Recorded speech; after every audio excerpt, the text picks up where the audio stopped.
Running back C.J. Donaldson. Questions for C.J., Greg? CJ, your comfort level this fall? I mean, you've dealt with injuries, but it seems like you're 100% now. Are you, and how do you feel right now? I definitely feel great, just getting back out on the field, just being around the team, surrounded by the guys, it's definitely, a great experience just being out there 100% again. Where is it that you think you still can improve? I just say just learning the game. I'd probably say understanding the defense. Because once I understand the defense, I could be able to play faster. Just playing fast and free. Probably my biggest thing to continue to grow on. With running back still being relatively new for you, do you learn new techniques? Are they just getting better, more natural? What about the things that just actually carrying and running the ball? I want to say it's still new to me. That new to me was probably like sophomore year. I'm junior now. It's time to grow up and step into that role. Become like that dominant player. But it's always ways to improve your game to grow as a player. What's the hardest thing about the turnover circuit? When the coaches are pulling on the string, whacking you from behind? The ball security? Yeah. I'd say just staying focused because we always say most fumbles occur from behind. So, just staying high and tight with the ball, making sure you're carrying the ball the right way. CJ, I know it's a few weeks away, the backyard brawl, but how do you guys approach that week in the locker room together? It's kind of hard for us to, get our mindset there. We're just so focused on fall camp, just each, day, till we get to day 21, just trying to improve, increase, our gameplay, increase, just being out there together, getting the flow, getting rhythm with each other to prepare for our first game. So that's kind of a question that I could kind of answer more down the line. But, thank you just for, asking that. Yourself, you haven't dealt with a couple injuries. Is there a way that you can not take the big hits that may lead to those? Is there some technique, something you're learning to keep you from getting whacked around quite as much? Nothing really to avoid it. You got to kind of take that head on. I just say just take care of your body, just being a pro about it, not being a little kid, do what you got to do to, be at 100% the next day. What advice have you offered to Jaheim? You kind of are paired together, but he's going to be going through this year what you went through last year where you emerged, freshman sensation, etc., and he's dealing with it now? Just stick to the little things. Everybody gets so caught up on this big picture of, what's going on, but the little things going to lead you to the big things. So sticking to the little things always get you to where you need to be at. A couple of changes in the offensive line. Still a veteran group, but what do you see from the guys in front of you? Those guys definitely gel together. That's a room that's been with each other for so long that you could see, the connection, how they play on the field, just how they talk, just how they hang around with each other all the time. I say a few weeks before fall camp, we all had a gathering. The whole line was there, and they do that multiple times. Just how they gel together is so eye-opening. Talk a little bit about your relationship with Jaheim and how you guys not only get together, but talk about football and inside running, outside running, et cetera, et cetera. Jaheim, he's like my little brother, man. It's so funny to say that me and Jaheim grew up in the same neighborhood. So when he came in, I definitely took him under my wing. Now he emerged to where we basically co-partners in this running back room, and the relationship with each other is just so special. We always laughing, we always playing. You always see us just smiling with each other. That's something that he definitely brings the energy when I don't have it, and when he don't have it, I bring the energy to him. So we definitely light each other up. I got 3 touchdowns, you got 2, or Nah, it's more of we do it together. We stronger together than divided. I always tell them that people try to separate us, try to make it okay. He's the one, I'm the 2, I'm the 1, he the 2. We stronger together. Speed and power. What do you see out of the true freshman running backs? What I see, definitely a lot of raw talent. Those guys are special with the ball in their hand. It's definitely gonna take some time for them just to understand how it is to play on the at this level, at the power forward level.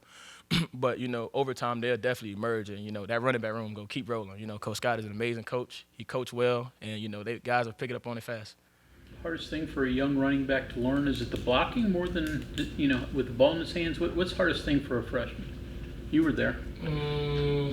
I say just understanding pass pro, where they blitz from, how they blitz, who are who blitzes the most, where they blitz from, how they blitz. That's probably the biggest thing, just understanding pass pro.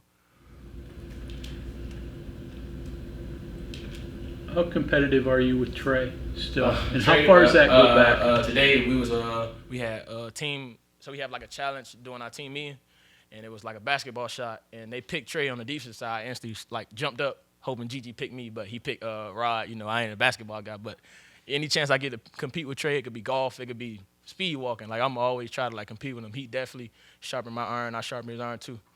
You guys been like that forever? How far back does that go? We've been going at it since almost we was 8 years old. So like even when we do like pass pro, like today Trey, you know, he got the best of me at pass pro, but I'm always step up against him like each time. Like I just want to like compete against him. He want to compete against me. CJ, talking about some of the other backs, Jalen obviously had a tough year last year. It's really easy just to have a bad year, hop in the portal, go somewhere else.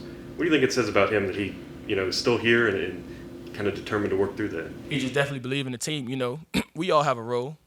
We always got to, you know, take on our role and do our job. So, you know, him just staying, you know, that he believes in the program and, you know, just how Coach Scott coaches, like, you know, we could definitely do a 3 running back system. We've done it before in the past, so we just all got to emerge and show that we could do it, you know.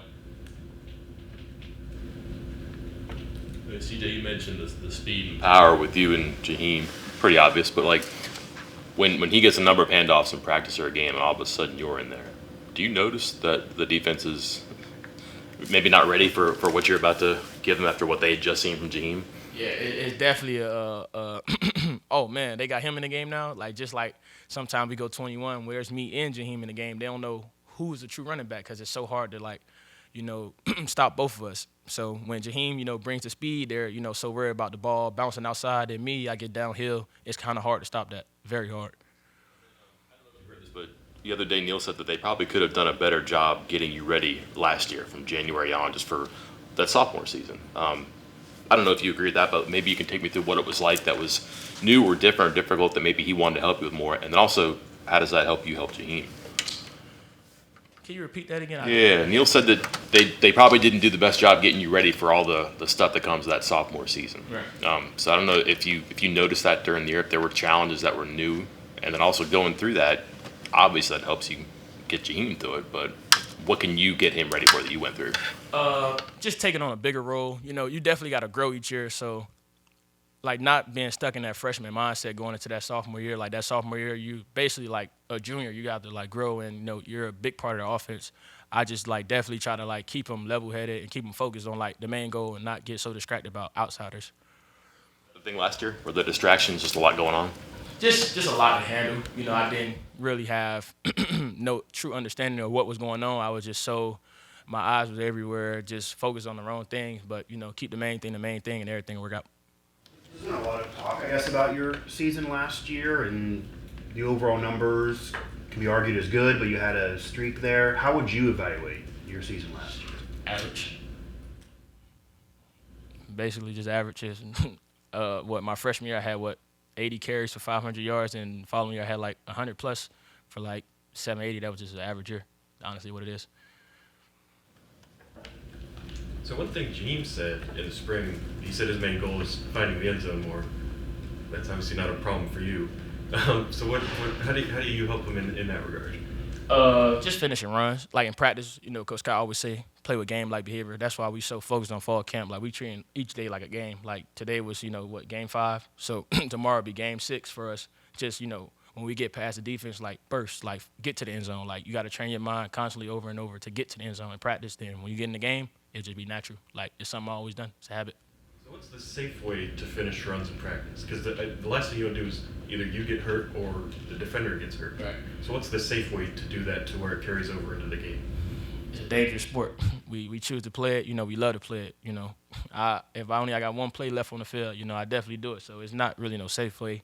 It's just, you know, you just got to practice those things, like certain movements, certain ways I finish runs, certain, you know, looks when the defender coming this way. How do I want to, you know, make a move on this guy, or how do I want to finish this run? Just practicing those things over and over.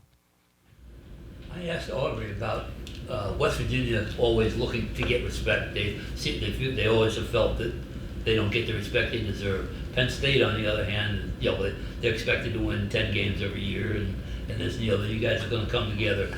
Is it harder to be the team trying to earn respect, or when you're meeting a team that's trying to keep the respect? I mean, is it you're both going in for the same thing, but looked at differently? Is it hard? Or, I mean, what are the dynamics there as far as one team, Alabama playing Vanderbilt, I mean, it's, I wouldn't say it's kind of harder. It's, everybody has their eyes on Penn State, kind of heavy. We kind of like overlook. So we definitely like keep that chip on our shoulder, just remember it. Like last year, our big thing was, number 14. This year they got us at number 7. And, we just want to definitely remember that every day. Like they got us pick 7 to finish in our conference. That's our chip. That's our motivation. When we out there in this days where it's like day 10 and, our body's hurting, just remember they got us pick 7. So bring that energy every day. and what happens when you guys get respect finally? Keep bringing that energy. Just remember we was overlooked. Never forget where they had you at. Nutrition. Did you pay any attention to that in high school? And how much do you pay attention to keeping your body right and eating right now? In high school, y'all know what it was. I was eating McDonald's, man. Coach Sims, you seeing this? Sorry.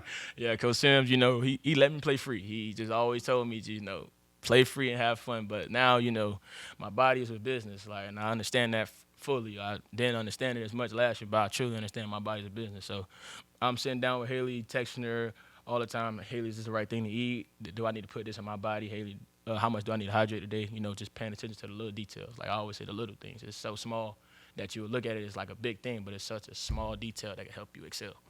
Last time you had a Big Mac or whatever, do you treat yourself occasionally? I stay away from the fast food. I'm trying to play a long season and definitely help us emerge as a team. You all go shopping as a group together, and what was the first time that you went to the grocery stores like with this list from the nutrition and dietitian here, finding the things? Haley goes above and beyond. She does more than she's honestly required. She'll take us, shopping on her free time, load up our red card. She honestly put me on a new drink called pomegranate juice. It helps you with inflammation. At first I didn't like it, but now it kind of grew on me a little bit. So she definitely goes above and beyond, just making sure we were ready to play the next day and we putting the right things in our body. Things there that you were buying, you were like, I didn't know this existed, or yeah. I was kind of shook at first. We were shopping. I was like, I don't really eat that. I don't really like that. Then as it grew on, I was like, man, my body feel great today. I think I should keep eating this stuff. So just listening to them, biggest thing, just listening to our resources, everything that's around us, use it.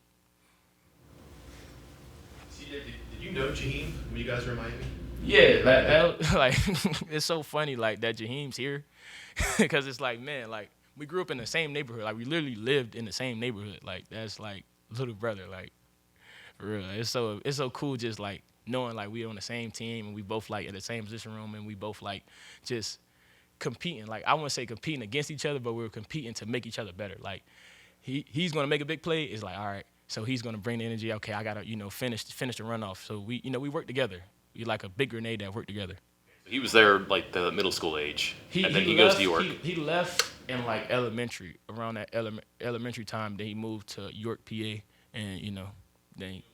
Elementary. Yeah, I know him for. You play Pop Warner together or anything? We used to be on similar parks. Okay. We all play against each other. I know he played for North Dade for a couple, and I played for Gwen Cherry Bulls. So we all used to just emerge and play against each other. Yeah. He goes to York. Keep in touch, or when he came here, did you say, hey, I haven't seen you in a while? I wouldn't say we talked a lot, but we knew each other prior to him coming here, if that made sense. Small world. We're gonna do some homework. I think I said this a couple of times. Me and Jacoby, I knew Jacoby for a long time. Yeah, and then I played against Nico when I was younger. He had that team down there. They traveled, right? In Arizona. Okay. It's on YouTube right now. I don't want to tell the clip. He got me. I was at safety and he made a good play. Huh. All right. Homework. Okay, anything else for CJ? Thank you. Thank you.